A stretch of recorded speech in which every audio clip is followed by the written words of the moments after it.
Alrighty, ladies and gentlemen, we are going to keep on keeping on with Chapter 9.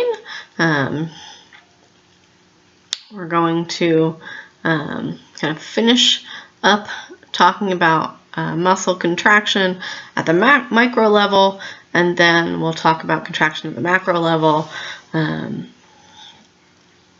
then we'll have a separate lecture on kind of muscle metabolism. So I don't know if you guys watch any of the Bones or CSI or anything like that, but I always talk about rigor mortis on those shows, and it's the stiffening of the body.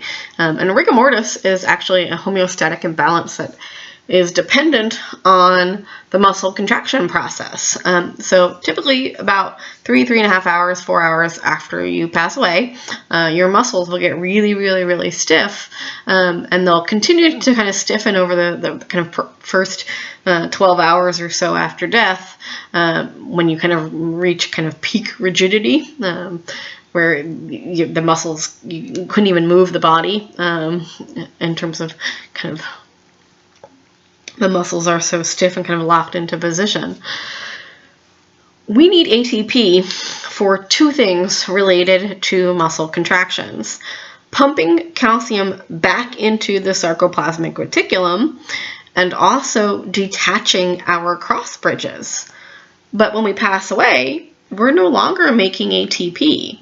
Now, you do have a little bit of kind of leftover ATP, but once you've kind of used up that leftover ATP, and it doesn't really last for long, you can't make any more. And if you can't make any more ATP, then you can't pump calcium back into the sarcoplasmic reticulum, and so the cross bridges that get created are stuck in that position, because not only can you not break them, you can't even ever stop it, right? You can't break the cross bridge because you got to have that ATP in order to break the cross bridge, but you're continuing to make cross bridges because your calcium levels are high, because you can't get that back away, and so that is what leads to this stiffening, and you kind of just end up in this position, in whatever position you happen to be in. Now, after the 12 hours or so, the rigor mortis will begin to disappear, and it's not actually that the muscles are uncontracting, it's essentially that your body is just breaking down. The proteins in your muscles, the actin and the myosin and the all the other kind of regulatory proteins, are just basically falling apart. And when that happens, then the myosin releases from the actin, and you can then move the body again. So if you ever watched any of those shows, like CSI or Law and Order or anything like that, that talk about rigor mortis, you now know kind of why that process occurs.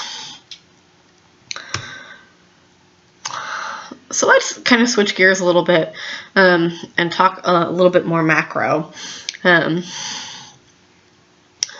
this is a neuromuscular junction. You can see how the axon tends to branch into all of these different axon terminals, going into several different muscle fibers. So remember, a whole muscle isn't just like one muscle fiber, it's literally thousands of muscle fibers. And so the way our nervous system and our muscular systems organize themselves into what we call motor units. Now, the motor unit consists of the motor neuron and whichever muscle fibers it happens to innervate. Now, a nerve is likely to have multiple motor units. So this motor unit 1 activates these skeletal muscle fibers. This motor unit number 2 activates these skeletal muscle fibers. And since there are more muscle fibers in here, there would actually be more motor units there as well. Now, muscle fibers from each motor unit are spread throughout the muscle. So it's not like the muscle fibers in the motor unit are going to be right next to each other. They're actually going to be spread out throughout the muscle, so that even if we just had activation of a single motor unit, we can still get contraction of the kind of whole muscle. even though all the individual fibers may not be contracting. The motor units will also tend to contract asynchronously, so you usually don't just get all of them going all at once. You'll just get some of them going and then others and then others. This allows us to have a longer contraction. So rather than all of the muscle fibers kind of contracting all at once, if we can spread the work out, right, share the load as it were, we can maintain that load for a longer period of time. Now, the number of muscle fibers that belong to a motor unit tell you a whole lot about whether that motor unit is kind of gross movement, walking, bending over, or real kind of fine movement. Think, playing an instrument. So if you have a smaller number of fibers in a particular motor unit, then let's say playing the piano, right? Playing an instrument. That's a fine motor skill. Building something with your hands, those are all fine motor skills. Well, the muscles in your forearms that activate your fingers, they have lots of motor units in them that connect to very small numbers of fibers. Whereas the big muscles in your back that are basically just responsible for either pulling you upright or allowing you to bend over, they're going to have less motor units. And those motor units are going to connect to kind of more muscle fibers because you don't need as kind of fine a level of control. So you really just kind of need that kind of gross movement. So one of the ways that we study muscles is we look at a muscle twitch. A muscle twitch is a single contractile response to just a single action potential. There are 3 phases to the muscle twitch: the latent period, the contraction period, and the relaxation period. So here is our little single action potential stimulus. And you'll see that we have this period here where we're not looking at any tension generation. That's what you're looking at here. But just in this latent period here, the tension generated is flat. There's no tension. Well, I thought action potentials and stimuli are going to lead to muscle contraction. Well, they are. But remember, we've got that excitation, contraction, coupling steps. Calcium has to come out of the sarcoplasmic reticulum. It's going to bind onto troponin. Troponin has to change shape. Tropomyosin has to be unwound.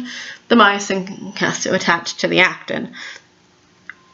It seems pretty instantaneous to us, but on a kind of microsecond level, it does actually take a couple of little microseconds.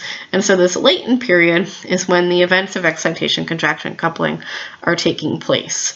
And so there's stuff going on inside your muscle, you just can't see it. The contraction period is pretty fast. You see that is when we're forming our cross bridges, shortening our sarcomeres, shortening our muscles. And then the period of relaxation tends to occur much more slowly as we kind of release our cross bridges and calcium gets back into the sarcoplasmic reticulum.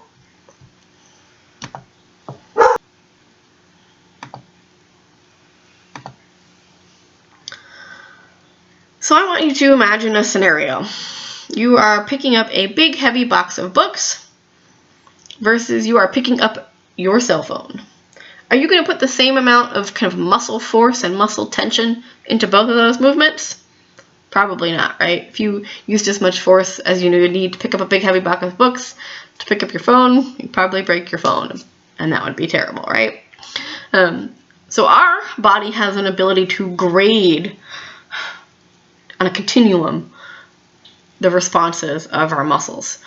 Various kind of contractile tension for different demands, right? If we want proper control of our skeletal movement so that we're not kind of overreacting or underreaction, we need to be able to grade the responses of our muscles. Now, how much tension, how much contractile force a muscle generates is dependent on how many cross bridges we make. More cross bridges, more overlap, stronger contraction. The way we grade our muscle responses, we can change a couple things. We can change how frequent our stimulation is, the strength of the stimulation itself, how many muscle fibers get recruited into the action, and then what degree are the muscle fibers stretched. So let's look at frequency first. So here is a single stimulus, just one little burst, contraction, relaxation. This is the tension that we're going to get. This is the maximum amount of tension that we're going to get from a single twitch. However, if we have slow, steady stimulation, then we get something called incomplete or unfused tetanus. We stimulate the muscle, it shortens and contracts, generates some tension, starts to relax, we stimulate it again. We contract, start to relax, stimulate again, contract, relax, stimulate again. This allows us to do something called a wave summation, temporal summation. We change the frequency of our stimulation, and before the muscle can fully relax, it gets stimulated again, and we are able to generate more tension than we were with just our single contractile and stimulus event. So this is incomplete or unfused tetanus. Low stimulation frequency. Well, what do you think is going to happen if instead of stimulation, we have more like stimulation?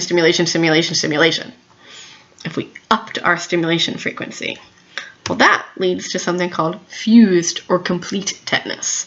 Essentially, the muscle contracts, and before it can even ever start to relax, it gets stimulated again. So we have to have high frequency stimulation, and we can generate a huge amount of muscle tension this way, and the muscle will stay contracted. There is no relaxation at all between the stimuli. This is fused or complete tetanus. Another example of temporal summation, changing the frequency of our stimulation. The other thing that we can change is the strength of the stimulus, and this leads to something called recruitment.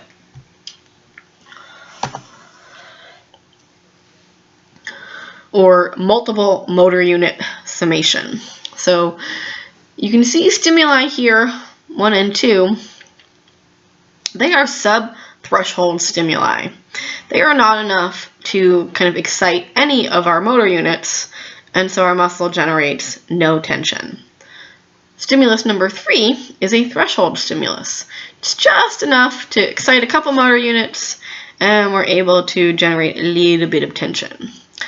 4, 5, and 6, and up to 7 are increasing the size of our stimulus, exciting more and more motor units, activating more and more muscle fibers, getting more and more tension and contractile strength, until we hit number 7. And then something interesting happens. Even though our stimulus strength is continuing to increase in 8, 9, and 10, at 7, this particular one, all of our motor units are excited. All of our muscles are involved in the contraction already. And so we've hit maximal tension that our particular muscle can generate. This allows us to control the force of our contractions, the precision of our contractions, by recruiting more and more motor units and more muscle fibers.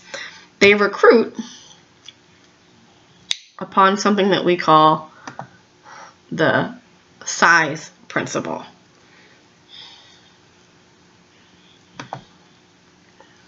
The first motor units that are recruited are the ones that attach to small fibers. Then we'll recruit motor units that attach to bigger fibers, and eventually we'll recruit motor units with the biggest of the muscle fibers, right? Again, if we're just picking up our cell phone, we don't really need the biggest of the muscle fibers. A couple little ones will do. But if we're trying to move something heavy, we need more and bigger muscles. So motor unit summation operates upon a size principle. And the other thing that's important in terms of how many cross bridges we can generate is the actual length of the sarcomere itself. So imagine you've got a sarcomere where there's a ton of overlap already in your thick and thin filaments. Well, if you've already got a ton of overlap, there really isn't a lot of wiggle room to make more cross bridges to generate tension. Conversely, if your sarcomere is excessively kind of stretched out and you've got almost no overlap at all, then there really isn't a good chance to make cross bridges and do the sliding filaments and generate muscle tension. And so the sarcomeres need to be kind of at their optimal length, and it's usually about 80 to 120% of their resting length. There we've got just enough overlap kind of already started that we can get lots of grabbing on of cross bridges, myosin connecting to actin and making that sliding filament take place and generating the maximal amount of tension that we can for that particular sarcomere. So if we have a large number of fibers, large fibers themselves, a high frequency of stimulation, and if our muscle and our sarcomere are just a little bit over their resting length, all of those things will increase the contractile force and the tension that we generate by having more cross bridges being made.